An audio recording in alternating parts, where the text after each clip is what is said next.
मैं डॉक्टर अमित भटनागर पंतनगर कृषि विश्वविद्यालय में प्रोफेसर के पद पर कार्यरत हूं और मेरा ये प्रयास है कि किसानों तक सही जानकारी पहुंचे, रिसर्च बेस्ड जानकारी पहुंचे, जो अनुसंधान कार्य हो रहे हैं वो उन तक पहुंचे ताकि उसका लाभ वो अपनी खेती में ले सकें। इसके लिए मैंने अपने चैनल पे किसान भाइयों के लिए अलग से एक प्ले लिस्ट बनाई है, कृषि किसान, जिसमें मैं हिंदी में चर्चा करता हूं। तो आप कृषि किसान प्ले लिस्ट को जरूर देखिए। आज जो मैं चर्चा करना चाहता हूं यह है कि जो बंजर भूमि होती जा रही है, बंजर भूमि होती जा रही है, लवणता क्षारीयता बढ़ती जा रही है, उसको हम कैसे नियंत्रित करें, कैसे उसे कंट्रोल करें। तो ये जो बंजर होने की समस्या है, लवणता क्षारीयता बढ़ने की समस्या है, ये अधिकांशतः उन क्षेत्रों में होती है जहां बारिश कम होती है और तापमान बहुत ज्यादा होता है। तो वहां लवण जो है भूमि की सतह पर ऊपर आकर इकट्ठे हो जाते हैं और ये एक प्रक्रिया चलती रहती है जिससे भूमि की सतह पर सफेद रंग की परत लवणों की बन जाती है और फसल उत्पादन लगभग नहीं हो पाता है। तो ये प्रोसेस जब लंबे समय तक चलता रहता है तो पूरी भूमि बंजर हो जाती है। अगर उसमें सोडियम की अधिकता है तो उसमें क्षार बढ़ता जाता है और भूमि की जो सतह है वो काली होती जाती है, उसमें कालापन होता है। तो ये बहुत सारी समस्याएं आ जाती हैं बंजर भूमि होने से। आज मैं चर्चा करूंगा कि हम कैसे इसको रोक सकते हैं।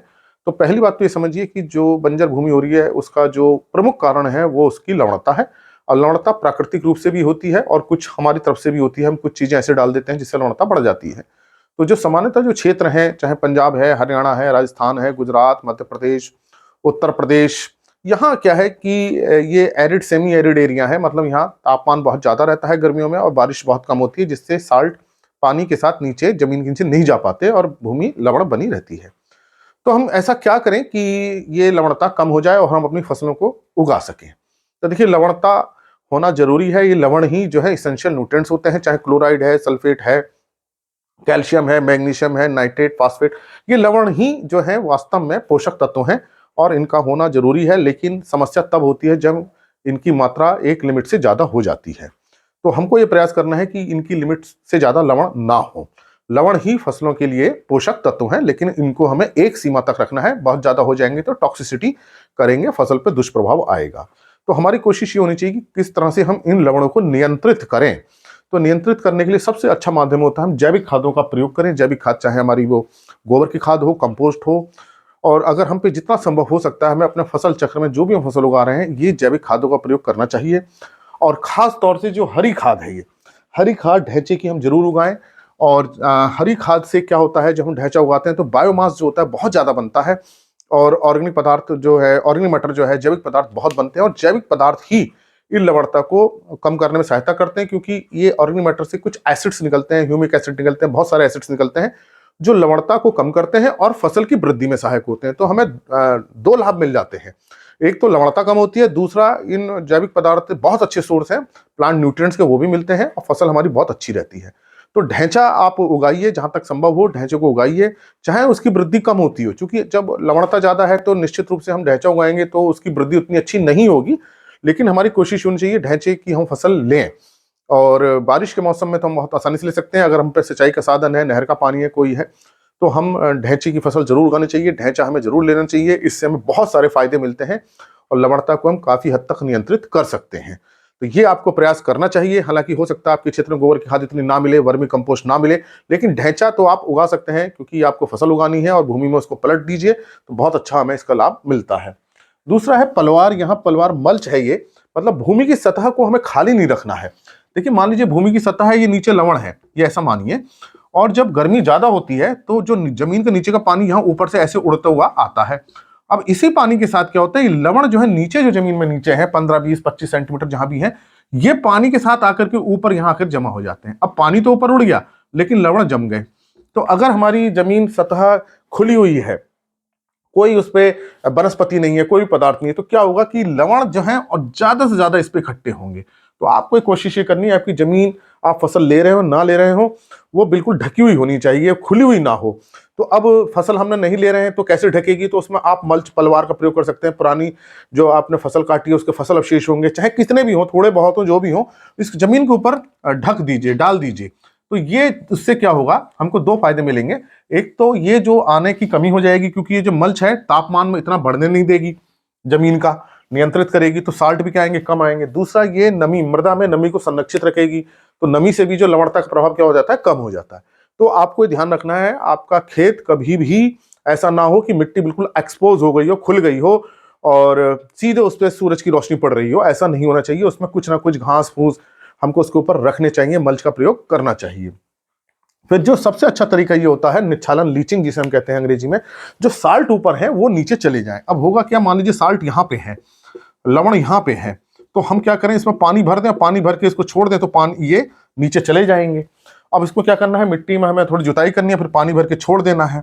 लेकिन पानी की क्वालिटी अच्छी होनी चाहिए। अगर मान लीजिए पानी खा रहा है तो और इसमें क्षारता बढ़ जाएगी और इसमें लवणता बढ़ जाएगी। तो पानी ऐसा मान लीजिए नहर का मिल जाए आपको, नहर का प्रयोग कर लीजिए। बारिश का पानी बहुत ही अच्छा है, तो खेत के अंदर पहले बंड बना लीजिए, खेत को कई भागों में बांट लीजिए, मेड़ बना करके उसका बाद पानी भर दीजिए, तो ये जो लवण है हमारे नीचे चले जाएंगे और जो ऊपर का पानी है उसको बाहर निकाल दीजिए। तो ये आप 2-3 बार करेंगे तो निच्छालन हो जाएगा। तो ये ऐसी भूमि के लिए बहुत अच्छा है जहां लवणता बहुत ज्यादा हो रही है, साल्ट ज्यादा है। लेकिन मान लीजिए सोडियम है, सोडियम की अधिकता हो रही है, तो उसको क्षारीय भूमि कहते हैं, सोडिसिटी कहते हैं या एल्कली सॉइल कहते हैं। जिसमें साल्ट ज्यादा होता है उसे सैलाइन सॉइल कहते हैं, जिसमें साल्ट ज्यादा है। और जिसमें सोडियम ज्यादा है उसे एल्कली सॉइल कहते हैं या सोडिक सॉइल कहते हैं। या अब ये सोडिक और एल्कली जो होती हैं ये बहुत खतरनाक सॉइल है। जो लवणी सॉइल इतनी ज्यादा खतरनाक नहीं है, ये बहुत ज्यादा डेंजरस है एल्कली सॉइल। इसमें फसल, मिट्टी सब कुछ खराब हो जाती है। लवणीय मृदा को सुधारना आसान है और एल्कली जो सोडिक सॉइल है, सोडियम, इसको सुधारना बड़ा मुश्किल काम होता है। मिट्टी बिल्कुल कंपैक्ट हो जाती है, पैक हो जाती है, नीचे एक ठोस लेयर बन जाती है, पानी ऊपर बना रहता है, नीचे नहीं जाता है, बहुत ज्यादा दिक्कत होती है, वायु संचार नहीं होता है, जड़ें की बिल्कुल वृद्धि नहीं होती। तो इसको सुधारना तो बहुत ज्यादा जरूरी है। इसको सुधारने के लिए हमें फिर ये कुछ भूमि सुधारक का प्रयोग करना पड़ता है। तो इसमें जो है, जो सबसे अच्छा भूमि सुधारक है, जिप्सम आप डालिए। जब निच्छालन कर रहे हैं, जो पानी भर रहे हैं, आप खेत की जुताई कीजिए, उसमें जिप्सम डालिए, फिर पानी भर दीजिए। तो जिप्सम से कैल्शियम निकलता है जो सोडियम को अलग कर देता है, सोडियम फिर पानी के साथ बह के नीचे चला जाता है। जिप्सम का आप प्रयोग कीजिए, सबसे अच्छा है सोडियम को हटाने के लिए जिप्सम का प्रयोग करना। इसी तरह से पायराइट जो होता है, FeS2 होता है पायराइट, ये जो सल्फर है, जब हम पायराइट का प्रयोग करते हैं, सल्फर जो है अम्ल बनाता है और ये अम्ल जो है इसकी लवणता को कम करता है। तो हमें भूमि के अंदर कुछ अम्लता पैदा करनी है। तो यहाँ देखिए, यहाँ जैविक खादों से भी अम्लता होगी, और अगर हम अमेंडमेंट डालना है, भूमि सुधारक डालना है, तो पायराइट का प्रयोग कीजिए। पायराइट का प्रयोग कर सकते हैं, सल्फर का प्रयोग कर सकते हैं। जो सल्फर होता है, एलिमेंटल सल्फर जो होता है, जो हम जमीन में डालते हैं, ये एसिड प्रोड्यूस करता है और ये जो सल्फेट है फिर भूमि की उसको कम करता है, लवणता को। तो हम सल्फर का प्रयोग कर सकते हैं। और मोलासिस जो आता है हमें शुगर केन फैक्ट्री से जो मिलता है, गन्ने फैक्ट्री से, मोलासिस भी एसिडिटी करता है, तो आपने खेत में मोलासिस भी डालिए। लेकिन सबसे अच्छा हमारा होता है जिप्सम का प्रयोग। तो एक मैंने वीडियो बना रखा है जिप्सम के फायदे, आप उसको देखिए, जिप्सम हमें किस तरह से प्रयोग करना है वो आपको समझ में आएगा। तो अगर आपकी भूमि में सोडियम ज्यादा है तो आप जिप्सम का प्रयोग कीजिए, अन्यथा आपको ये प्रयोग करना ही चाहिए ताकि लवणता कम से कम हो। फिर हमारे जैव उर्वरक जो भी हैं हमारे, चाहे नाइट्रोजन वाले हैं, पीएसबी है, माइक्रोराइजा है, इसका हमें ज्यादा से ज्यादा प्रयोग करना चाहिए। हालांकि जो लवणता होगी, क्षारीयता होगी, ये अपना काम उतनी अच्छी तरह से नहीं कर पाएंगे, लेकिन फिर भी हमें इसका प्रयोग इसलिए करना चाहिए, ये काम तो करेंगे, भले ही कम काम करें। तो भूमि के अंदर नाइट्रोजन बढ़ाएंगे, फास्फोरस बढ़ाएंगे, पोटेशियम भी बढ़ाएंगे, तो भूमि की उर्वरता बढ़ती है, पोषक तत्व बढ़ते हैं। तो आपको जैव उर्वरक का प्रयोग जरूर करना चाहिए, चाहे आप सीड ट्रीटमेंट से करें, चाहे आप सीधे जमीन में डाल दें, आप इसको जरूर प्रयोग करें।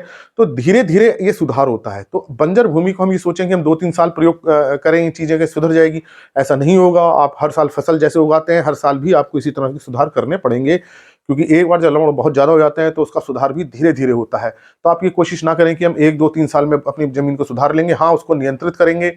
जब भी हम फसल कोई भी लेंगे, इस तरह के हम काम करेंगे। निच्छालन हम बहुत आसानी से कर सकते हैं, बारिश के पानी को रोक के कर सकते हैं। पलवार, जो भी हमारे फसल अवशेष बचते हैं उसको पलवार कर सकते हैं। जिप्सम तो आसानी से मिल जाता है, जिप्सम का प्रयोग हम कर सकते हैं, भले आप पायराइट या ना डालें, सल्फर ना डालें या मोलासिस ना डालें। जैव उर्वरक भी हमारे सस्ते होते हैं, इसको भी हर फसल में प्रयोग कर सकते हैं। तो आप ये काम करेंगे तो निश्चित रूप से हम जो बंजर हो रही है हमारी जमीन, उसको हम बंजर होने से रोक सकते हैं। तो इन लेक्चर्स को ज़्यादा से ज़्यादा लोगों के साथ शेयर करें ताकि वो भी अपनी खेती में अधिक लाभ ले सकें। अगर चैनल सब्सक्राइब नहीं किया तो सब्सक्राइब कीजिए। धन्यवाद।